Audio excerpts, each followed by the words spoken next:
Y a continuación vamos a darle paso a Miguel Montero, quien nos va a hablar sobre OneBlush y cicatrización desde el hospital. ¿Ya estamos con posibilidad de salir? Ok, Miguel. Hola a todos, ¿Me escuchas? sí te escucho fantástico. He estado aquí escuchando la charla de Larry, que obviamente muy atinada a lo que hemos hablado. Sí se pasó un par de minutitos del tiempo que le dimos, pero bueno, le vamos a dar permiso. Quería hablar un poco de la parte del blush. Oh, por Dios. En la parte del blush quiere decir cuánta de ese rastro angiográfico, una vez que uno está haciendo isquemia crítica del miembro inferior, se relaciona a la zona en donde está la lesión tisular. Y pues es importante ver la evolución que ha tenido el tipo de lesión, de lo que era la lesión, de lo que era la anatomía normal, a lo que es la anatomía que estamos viendo ahora, que es una anatomía muy complicada, donde se hace crítica la decisión de ir por un camino para llegar a la perfusión del pie. Por ahí oía yo a Larry, creo, ahora temprano, diciendo que 3 vasos son mejor que 2, que son mejor que 1. No, yo no soy necesariamente completamente de acuerdo. A mí me parece que un buen vaso que va a la zona que necesitamos puede ser esencial y suficiente. Entonces, veamos este caso. Les cuento esta situación. Empecemos con un caso. Esta paciente de 59 años, diabética, con enfermedad en diálisis, que había tenido ya un bypass de la femoral común a la tibial posterior, pero continuaba luego de 3 meses de haber hecho el bypass con una lesión trófica que no evolucionaba, y el especialista en podiatría decía, hay algo que no está funcionando acá. Esta es la lesión que tenía esa paciente, es una lesión seca, isquémica, no era dolorosa, pero sin duda no habían cambios de granulación, no habían cambios que sugerían que las cosas iban bien. Entonces veamos esta angiografía, es interesante, porque lo que ven ustedes es una vena que baja íngrima y solitaria y hace una anastomosis a la parte distal, ya les voy a enseñar. Recuerden que era un bypass a la tibial, a la arteria tibial posterior. Ahí está la anastomosis y luego de una manera retrógrada se llena la tibial posterior y un poco de la poplitea infrapatelar.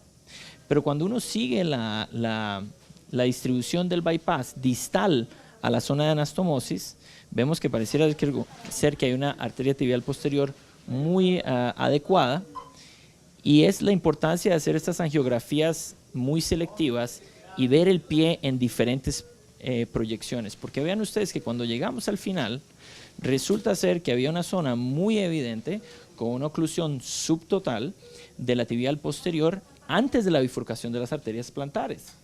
Entonces, ¿qué pasa? Que a pesar de que este paciente estaba revascularizado y a pesar de que tenía esta arteria tibial posterior que parecía que estaba buena, tenía una oclusión subtotal de la plantar que evitaba que la perfusión de la zona fuera adecuada. En esta ocasión no tuvimos que hacer nada muy exuberante. Lo que hicimos fue utilizar una guía hidrofílica. En este caso usamos una command wire de Abbott. Logramos cruzar la lesión y luego de una vez que hicimos eso, hicimos una angioplastia. Ven ustedes que hay una inmediata recuperación del flujo a través del arco plantar. Y más importante, vean ustedes, recuerden a dónde estaba la lesión trófica y ahora vean el blush en la cara lateral, a la mano izquierda, se ve perfecto todo donde se está capturando. O sea, hay una línea directa de perfusión de esa región. Entonces, cuando el podiatra que había dicho, mira, aquí algo no está sucediendo, hizo en este momento una reintervención podiátrica y este paciente en cuestión de menos de un mes sanó la herida completamente. Entonces había una isquemia regional de una parte específica del pie, no necesariamente de todo el pie global. Ahora hay que recordar que el pie está muy colateralizado, es algo normal, es algo esperable que existe. Pero además, cuando vemos la teoría, en muchos bypasses distales que tienen úlceras en el talón no sanan adecuadamente, independiente de que el bypass esté adecuadamente perfundido. Un caso como esta angiografía, donde lo que hay es una isquemia regional. Nosotros hablamos de este término como el talón huérfano, huérfano de perfusión. En algunos artículos criticando la tecnología, el pensamiento de los angiosomas, diciendo que no hay ninguna diferencia que entre directo e indirecto, cuando uno diseca el artículo en pequeño, dice que cuando los pacientes tienen insuficiencia renal y diabetes de larga data, si era directo o indirecto sí contaba. Entonces, yo lo que creo es que estamos ante un subtipo de patología que no la estamos reconociendo, que sucede particularmente en pacientes que tienen enfermedad diabética de larga data y además insuficiencia renal, que hace que esas conexiones entre cada una de las arterias principales no funcionen bien y que entonces sea muy específicamente, que sea estricto el proceso de selección del vaso en relación a la anatomía de la lesión trófica sobre el pie. Y cuando vemos los artículos que dictan nuestra práctica, que nos dicen que es un solo vaso hasta el pie y eso es todo, yo creo que esto obviamente no es una buena definición de alguien que le ha dado vueltas a este asunto. Creo que Kawahara en el 2012 exhibió al menos un intento de una clasificación de anatomía y de distribución inframalleolar, y yo creo que eso es básico, y lo veía Luis Morelli en su caso de la mañana. Pues yo estaba absolutamente de acuerdo con Luis, que si usted tiene un arco plantar intacto y todas las metatarsianas salen del arco y ese vaso usted lo logra revascularizar, no hay ninguna necesidad de hacer ninguna terapia. Y cuando vemos el wound healing en relación a la presencia o no de el wound blush al final de la intervención, vean ustedes la diferencia entre las dos curvas, que una evidentemente enseña una perfusión, una curva de adecuado wound healing. Entonces, quiero enseñarles, por ejemplo, esta lesión.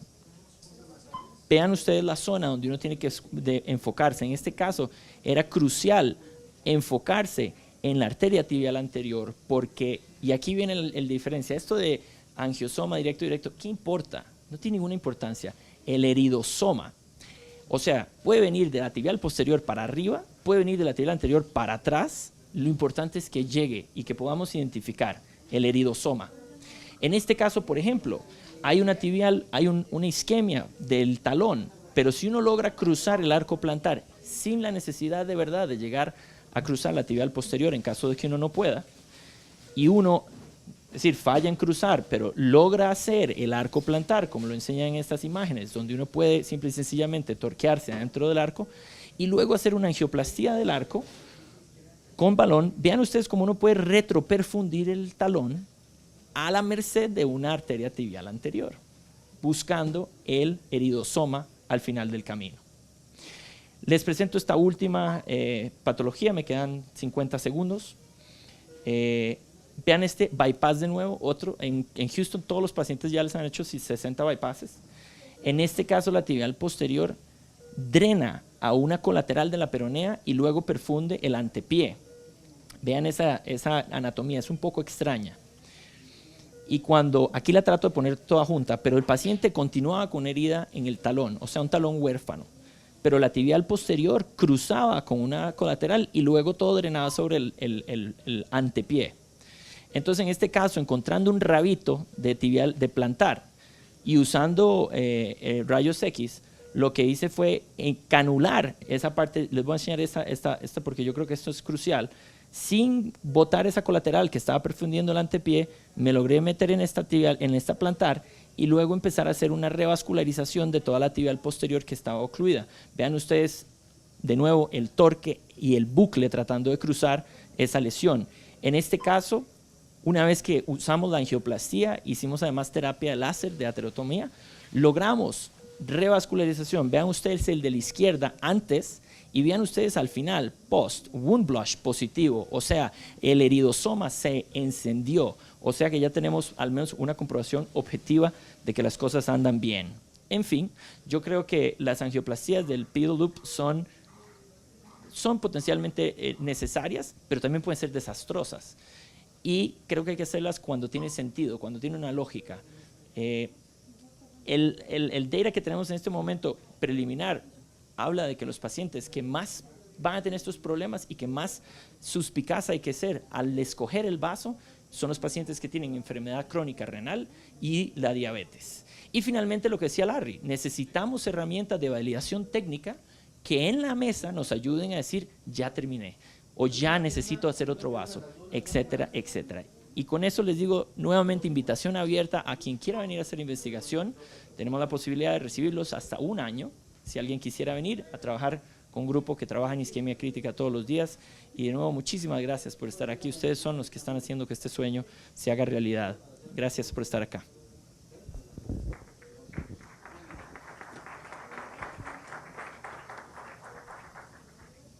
Gracias, Miguel. Bueno, sí, el comentario, un vaso, 2 vasos o 3 vasos, es basado en estudios que se han hecho donde se demuestra que pacientes con 3 vasos abiertos tienen mayor sobrevida y una tasa de salvataje de miembros superior a pacientes con 2 vasos abiertos, y estos tienen también tasas superiores a los que tienen un solo vaso abierto. La salvación que se hace es que este estudio fue publicado en el 2008. Generalmente cuando un estudio se publica, toda la data se ha estado manejando por lo menos por 2 años, o sea que esa data es como del 2006. Hoy en día, en el 2017, con todas las técnicas nuevas que tenemos, en el 2006 no se está haciendo ningún tipo de angioplastia debajo del tobillo, algo quizás debajo de la rodilla, pero muy poco. Con las técnicas que tenemos hoy en día, con el conocimiento que hemos estado generando, ahora hay mucho más ciencia que lo que había anteriormente. Creo que sí nos vemos obligados a cuestionar todo esto, y estas herramientas que estamos comenzando a utilizar quizás sean el primer paso. Yo creo que, Larry, para agregar nada más a eso, una cosa importante es, probablemente si hiciéramos un estudio de 2 grupos de pacientes, 50 y 50, y uno muy juicioso buscando el eridosoma, y el otro que hace todos los vasos, 1, 2, 3, estoy seguro que los healing rates serían exactamente igual. Pero el problema entonces, o el detalle, creo yo, a donde radica la importancia de encontrar la verdad, es la seguridad. No vamos a estar usando contraste excesivamente, no vamos a estar irradiando al paciente e irradiando al equipo, y vamos a gastar menos dinero. Entonces yo creo que si tenemos una técnica que enseña los mismos healing rates, la herida sana igual que la otra en donde hacemos todos, y es más segura, más rápida y más barata, creo yo que estamos en el camino de hacer lo correcto. Vamos a hacer el estudio. Así es. Me gusta. Bien. Ya Bien. nosotros lo estamos haciendo, pero es single center. Tiene que ser, creo que deberíamos de juntar varias personas. Vamos a hacerlo juntos. Listo, pues. Bueno, chicos, un abrazo y estamos a tiempo. Récord en América Latina. Cerraron un congreso a la hora que dijimos que íbamos a cerrar. Miguel, no te vayas, que quiero hacer un comentario en el momento que tú estés ahí. Listo, pues. Ahí, papi. Arroz con yuca. Hace más de 15 años, en Colombia, por lo menos los radiólogos, empezamos a hacer el trabajo de anclaje, tratamiento vascular, y los cardiólogos. Y nos tocó muy difícil trabajar en contra, entre comillas, de los cirujanos de esa época. Hoy en día son mucho más agresivos en la terapia endovascular los cirujanos que nosotros, y lo digo con toda fuerza porque yo trabajo en un grupo multidisciplinario y mis colegas y mis amigos con que trabajo en la sala son los cirujanos. Yo quería hacerles una pregunta al respecto a los cirujanos. Hoy en día hay claramente alguna indicación clara de hacer los puentes vasculares. Es decir, es que yo veo que ya ustedes casi que ni piensan, y me preocupa una cosa, los fellows, creo que se les está olvidando cirugía abierta. Los fellows cada día más y más se les olvida, creo que no tienen práctica para hacer puentes, hacer terapia abierta en los aneurismas aórticos. Entonces, ¿qué pasó? Porque a mí me decían en esa época, no, la terapia endovascular definitivamente no, y los puentes son mejores, y yo inclusive muchas veces soy el de los que le digo a mis compañeros cirujanos, ¿por qué no lo hacemos a este paciente un puente? Que tenga buenas vascularización en el pie. Bueno, podemos responder eso quizá. Yo voy a tomar la prerrogativa de moderador y vamos a entonces responder esa pregunta mañana, porque tenemos el doctor Gerardo Estrada, que nos va a hablar de la embolía pulmonar, y después tenemos un reconocimiento muy importante del doctor Frank Criado, y todo eso va a pasar aquí en esta sala. Yo no me mire. voy a decir súper rápido, en menos de 30 segundos, Mauri, nosotros seguimos haciendo puentes todos los días. Y creo que lo que estamos tratando de determinar, qué es lo que falta en este puzzle, en este rompecabezas, es una estratificación objetiva de riesgo-beneficio, que no la tenemos y que integra el paciente, la clínica, el tipo de lesión, qué tanta infección, y todo eso le ayuda a usted a decir, esto probablemente le va a ir mejor al paciente que con esta otra técnica, y por ahí habrán grises en el medio, pero yo voy a defender a capa y espada que el bypass quirúrgico sigue siendo una cosa importantísima, a pesar de que soy muy agresivo, y no hay como una buen bypass de vena para una herida espantosa en la pierna, porque ese bypass dura por años y años. Así que bueno, los dejo con eso y tiene la razón. Vamos a respetarle el tiempo, pero Mauri, busquemos un espacio para contestar eso con varias perspectivas, porque estoy seguro que mucha gente tiene pensamientos muy encontrados respecto a ese tema álgido que acabas de sacar.